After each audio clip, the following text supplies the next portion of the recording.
మీ ఇంట్లో మొదటి కోటీశ్వరుడు మీరే అవ్వాలనుకుంటున్నారా? ఈ ఫైనాన్షియల్ వెబినార్ లో ఇప్పుడే జాయిన్ అవ్వండి.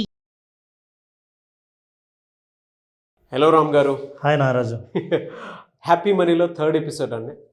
సో ప్రీవియస్ వీడియోలో మనీ స్క్రిప్ట్స్ అనేవి మనల్ని ఏ క్యారెక్టరిస్టిక్స్ కింద గాడిన కట్టి పెడతాయి అని చెప్పేసి, అంటే మనం ఎక్కడ ఆగిపోతాము, ఏ విధంగా మన సైకాలజీ బిహేవ్ చేస్తే మనీ పట్ల మనం ఏ విధంగా ముందుకెళ్లకుండా ఆగిపోతామని చెప్పడానికి మనీ స్క్రిప్ట్స్ అనేది ఒక బేసిక్ పాయింట్ చెప్పారు. ఇందులో ఎక్స్ట్రీమ్ చెప్తానన్నారు. సో ఈ ఎపిసోడ్లో ఏం చెప్తున్నారు? అయితే ఈ మనీ స్క్రిప్ట్స్ ద్వారా పర్సనాలిటీస్ తయారవుతాయి. నారాజు, లాస్ట్ టైం మనం అనుకున్నాం, what does your money script say about you. ప్రతి మనిషికి స్క్రిప్ట్స్ ఉంటాయి జీవితానుభవాల వల్ల. ఈ స్క్రిప్ట్లో మీరు తయారు చేసుకున్న స్క్రిప్ట్ కాంబినేషన్ మొత్తం కలిపేస్తే మీకంటూ ఒక పర్సనాలిటీ డెవలప్ అయితే ఆ పర్సనాలిటీని ఏమంటారు, దాని క్యారెక్టరిస్టిక్స్ ఎలా ఉంటాయి, మీ దగ్గర ఉంటుందా, డబ్బు ఉండదా, ఇది చెప్పచ్చు. అంటే ఉన్నవాళ్ళ కాదండి. బట్ దానికి ముందు మనం let us understand we spoke. ఈ స్క్రిప్ట్స్ ఏం చెప్తుందంటే మనిషి ఫైనాన్షియల్ ఫ్రీడమ్, ఆర్థిక ప్రగతి, లైఫ్లో డబ్బుకు సంబంధించిన వర్రీస్ ఏమీ లేని పరిస్థితి, తను అనుకున్నట్టు జీవితం ముందుకు సాగగలిగిన స్థితి, ఇవన్నీ పొందుతున్నాడా లేదా అన్నది ఈ స్క్రిప్ట్స్ను మనం పరిశీలిస్తే ఈ స్క్రిప్ట్ ద్వారా ప్రతి మనిషి తనను తాను అర్థం చేసుకోవచ్చు. ఇది అందరూ చూడాల్సిన అవసరం ఉంది. ఎందుకంటే నారాజు, మనం ఎప్పుడు మన ఆలోచన విధానం గురించి ఆలోచించాం. అసలు నా ఆలోచన ఎక్కడైనా లోపం ఉందా, నా ఆలోచన ఇంప్రూవ్ చేసుకోవాల్సిన అవసరం ఉందా, నా ఆలోచన వల్లే ఇది సాధించగలుగుతున్నానా లేదా అన్నది మనం ఎక్స్టర్నల్ కండిషన్స్ మీద ఎక్కువ ఆధారపడి ఉంటాం. అయితే మనం ఇవాళ ఈ ఎపిసోడ్లో నిజంగా ఎంత సైంటిఫిక్గా మనల్ని మనం ఎట్లా అర్థం చేసుకోవచ్చో చూద్దాం. Okay sir. These are people Ted and Brad. ఒక ఆర్థిక శాస్త్రవేత్త, ఒక మానసిక నిపుణుడు, సైకాలజిస్ట్ అండ్ ఎకానమిస్ట్, ఇద్దరు కలిసి ఆలోచించారు. డబ్బులు చాలామందికి అందరికీ ఉంటాయి కదా, ఏంటి ప్లానింగ్ వలన, చాలా తెలివైన వాళ్ళు అని. పోనీ వాళ్ళ ఆలోచన విధానం ఎట్లుంటుంది అని. ఈయనేమో ఆలోచన విధానం చేస్తున్నాడు సైకాలజిస్టు, అతనేమో డబ్బుల ప్లానింగ్ గురించి మాట్లాడుతున్నాడు. వాళ్ళిద్దరూ చాలా కాలం పాటు చర్చిస్తే వాళ్ళకి అర్థమైంది ఏంటంటే సైకాలజీకి మనీ ప్లానింగ్కి చాలా సంబంధం ఉంది, దగ్గర సంబంధం ఉంటుంది. అంటే ఆర్థిక నీ ప్రగతి, నీ డబ్బు. ఇప్పుడు చాలామందిని మనం చూసింటున్నారని, డబ్బులు ఉండి కూడా లేనట్టున్న వాళ్ళు, లేకుండా కూడా ఉన్నట్టున్నవాళ్ళు. అసలు ఏది కరెక్ట్ అన్నది కాకుండా ఇది ఆలోచన విధానం వల్లే వస్తుంది అని కొన్ని లక్షల మందిని ఇద్దరు కలిసి స్టడీ చేశారు.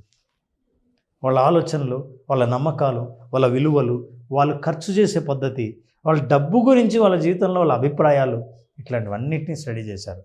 ఒక పెద్ద రీసెర్చ్ తర్వాత what they understood is that your believes on money will tell your financial outcome.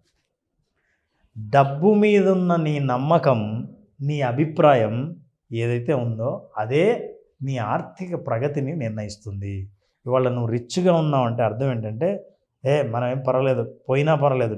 కొంతమంది అంటారు చూసారా, ఏదన్నా ప్రమాదం, ప్రాణం పోతే మళ్ళీ వస్తుందా, డబ్బులు పోతే మళ్ళీ సంపాదించుకోవచ్చు, ఇది నమ్మకం.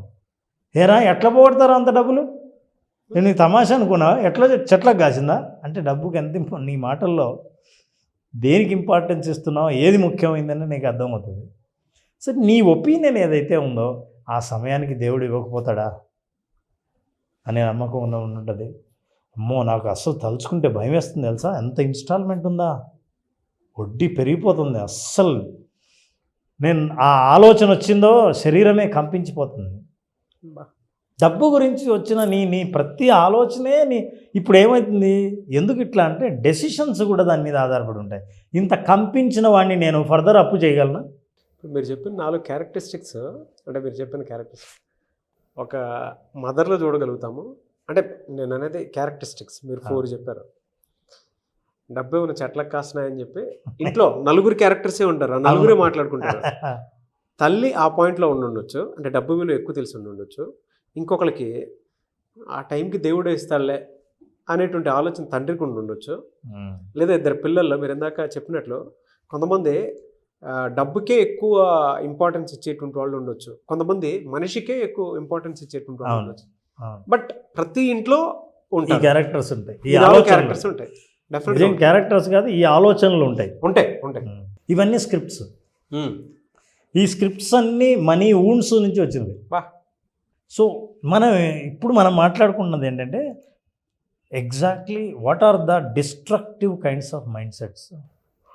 అసలు మనీని మొత్తం పగలగొట్టే డిస్ట్రక్టివ్ మైండ్ సెట్స్. ఎందుకంటే నీ డబ్బుకు సంబంధించినవి, సంపాదనకు సంబంధించినవి, ఈ ఆలోచనలు ఏదైతే డిస్ట్రక్టివ్గా ఉంటాయో అట్లా డిస్ట్రక్టివ్ మైండ్ సెట్స్ ఏంటో, ఆ మైండ్స్ పర్సనాలిటీస్ రీసెర్చ్ ద్వారా ఎలా బయటపడ్డాయో అవి తెలుసుకుందాం. Sure sir. తెలుసుకునే ముందు this is the order Nagaraj. Money mind sets ఏంటంటే నెంబర్ 1 ఫ్లాష్ పాయింట్స్. నీ బాల్యం నుంచి నీ జ్ఞాపకాల్లో నిలబడిపోయిన విషయాలు ఫ్లాష్ పాయింట్స్. కొన్ని కుటుంబాలు ఇంట్లో ఏదైనా సరుకులు లేకపోతే పోయి చిన్న కిరాణా కొట్టుకెళ్ళి అప్పులు తీసుకొస్తారు. నా లైఫ్లో చిన్నప్పటి నుంచి అప్పులు తీసుకురావడం, సరుకులే చూశానన్న వ్యక్తి ఎప్పుడైనా సరే కొనాలంటే అప్పే చెయ్యాలి, క్యాష్ ఇచ్చి కాదు అన్న ఆలోచనే లేకపోవచ్చు. అది ఫ్లాష్ పాయింట్గా నిలబడుతుంది. ఇట్లాగే ఎన్నో ఇందాక మనం చెప్పిన సినిమా కథలు కావచ్చు, మనం చెప్పుకుంటున్న కథలు కావచ్చు, ఏదైనా కావచ్చు. సో ఫ్లాష్ పాయింట్స్, ఆ ఫ్లాష్ పాయింట్స్ వల్లే మనకు మనీ స్క్రిప్ట్స్ ఏర్పడతాయి. ఈ మనీ స్క్రిప్ట్సే ఫైనాన్షియల్ బిహేవియర్స్ నిర్ణయిస్తాయి. ఈ ఫైనాన్షియల్ బిహేవియర్సే మన స్థితిగతుల్ని నిర్ణయిస్తాయి. అయితే ఇప్పుడు మనం నా స్థితిగతి ఇలా ఉందంటే నా ఫైనాన్షియల్ బిహేవియర్ వల్లే. ఈ బిహేవియర్ ఎందుకు ఏర్పడిందంటే మనీ స్క్రిప్ట్స్ వల్ల. ఈ మనీ స్క్రిప్ట్స్కి కారణం ఫ్లాష్ పాయింట్సే. వీటన్నిటిని నేను ఎట్లా కరెక్ట్ చేయాలని తెలుసుకోవడం అనేది మనం ఒరిజినల్గా మన ప్రేక్షకులకు ఇవ్వబోయే ప్రోగ్రాంలో చెప్పేవి. కానీ అంతకంటే ముందు మనం తెలుసుకోవాల్సిన జ్ఞానం ఏంటంటే ఈ ఇద్దరు సైంటిస్టులు తెలిసిన చాలా రీసెర్చ్ తర్వాత, కొన్ని లక్షల మందిని రీసెర్చ్ తర్వాత మనీ స్పెండింగ్ కెపాసిటీ, డబ్బును ఖర్చు పెట్టే లేదా సంపాదించే వాళ్ళ నమ్మకాలని గురించి ఒక్కొక్క క్యారెక్టర్ బయటికి తీశారు. మొట్టమొదటి క్యారెక్టర్ ఏంటంటే the first one what they found is that money avoidance people. వీళ్ళు డబ్బు నా కొద్దీ పాడు డబ్బు అనేది ఫస్ట్ క్యారెక్టర్. నాకు డబ్బు వద్దు, డబ్బు దూరంగా ఉంటా, డబ్బు సంపాదించండి, ఇంతే చాలు, మనకెందుకు రా ఊరికి డబ్బులన్నీ, అయినా డబ్బులు సంపాదిస్తే దాన్ని కాపాడుకోవడం పెద్ద ప్రాబ్లం. వీళ్ళందరూ మనీ అవాయిడెన్స్ వాళ్ళు ఎలా మాట్లాడతారు? నెంబర్ 1 రిచ్ ఆర్ వాళ్ళ నమ్మకాల్లో వాళ్ళ స్క్రిప్ట్స్ ఏంటంటే డబ్బులు ఉన్నవాళ్ళు బాగా ఆశపోతులు, బాగా ఆశ ఉంటేనే డబ్బులు సంపాదించాలి, మనకేమంత ఆశ లేదురా. అది చెప్పినప్పుడు అవతల వాళ్ళకి ఏమనిపిస్తుందంటే సార్ చాలా మంచివాడు, ఆశ లేదు. అయితే ఏది కరెక్ట్ ఏది కాదని నేను చెప్పట్లేదు, అంటే స్క్రిప్ట్స్ ఎలా ఉంటాయని. ఇట్లా అనుకునే వాళ్ళు ఖచ్చితంగా ఉంటారు కదండి. బాగా డబ్బు సంపాదించిన వాడు ఇతరులను బాగా ఉపయోగించుకున్నాకే డబ్బులు సంపాదించగలుగుతాడు. అంటే ఇతరులను వాడుకొని అప్పుడు కానీ సంపాదించలేరు. నువ్వు కూడా సంపాదించాలంటే ఎవరినైనా వాడుకుంటేనే. అదే ఒక script. Good people don't care money. నిజంగా మంచివాళ్ళు అయితే డబ్బుల్ని అస్సలు పట్టించుకోరు, డబ్బులకు విలువ ఇవ్వరు, మనుషులకు విలువ ఇస్తారు. వాళ్ళు మంచివాళ్ళు. మంచివాళ్ళు ఎప్పుడు డబ్బులకు అంత విలువ ఇవ్వరు. స్క్రిప్ట్. Money corrupts. మీ దగ్గర మనీ ఉందా నువ్వు చెడిపోతావు, డబ్బులుంటే నిన్ను చెడగొడుతుంది, నాశనం చేస్తుంది, అన్నదమ్ముల మధ్య గొడవలు పెడుతుంది. ఇది డబ్బు, ఇది స్క్రిప్ట్. వీళ్ళందరూ మనీ అవాయిడెన్స్ కేటగిరీ కిందకి వస్తారు. వాళ్ళందరినీ స్టడీ చేస్తే మనీ గురించి మీ ఉన్న అభిప్రాయాలు ఏంటి, మీ స్క్రిప్ట్స్ ఏంటి అని చూస్తే వాళ్ళ మనీ స్క్రిప్ట్స్ ఇవి. More money is always dangerous.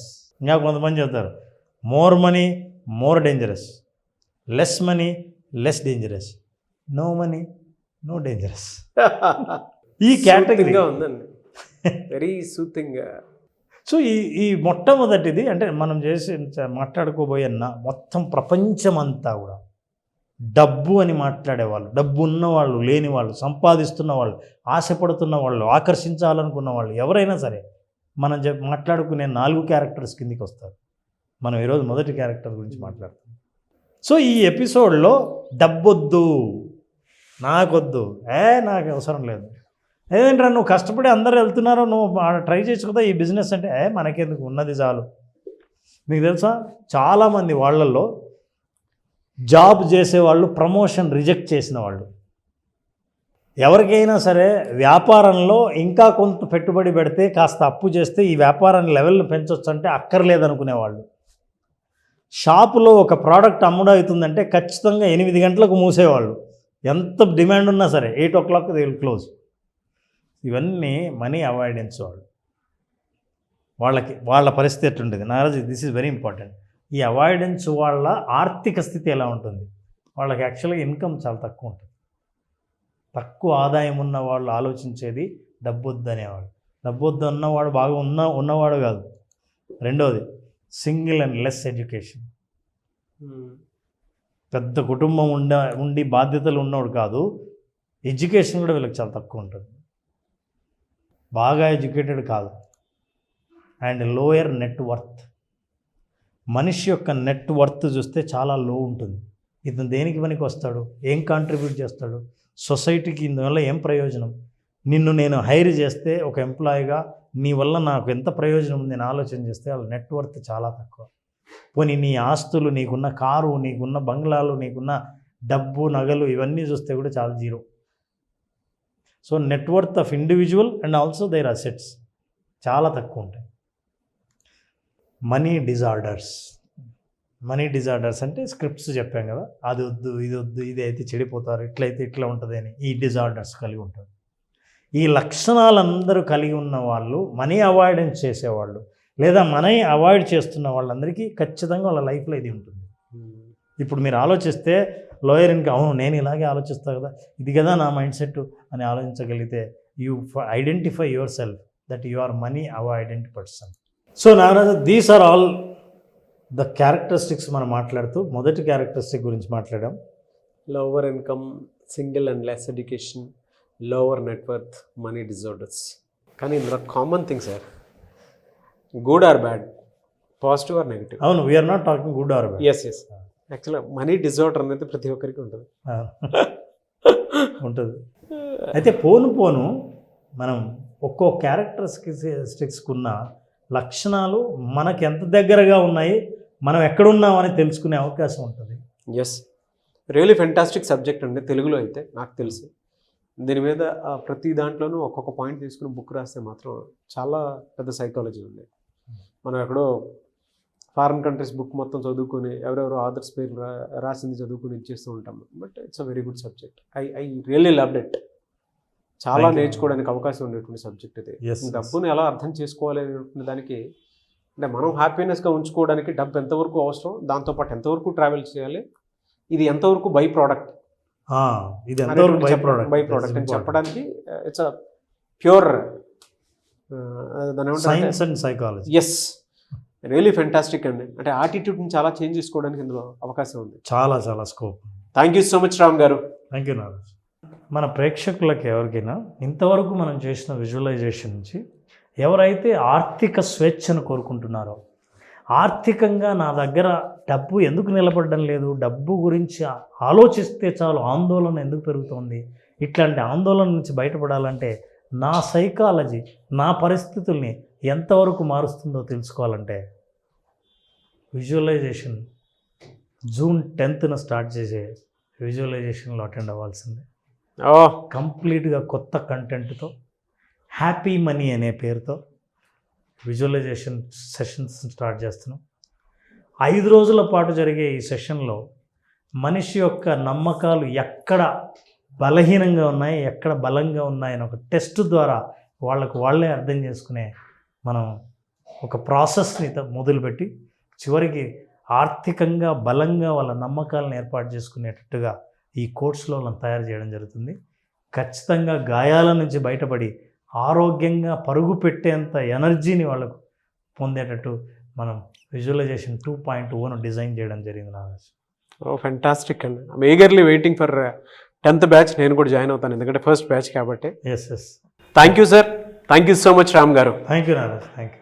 Suman టీవీలో మీ పర్సనల్ అండ్ బిజినెస్ ప్రమోషన్స్ కోసం కింది నెంబర్కి కాంటాక్ట్ చేయండి.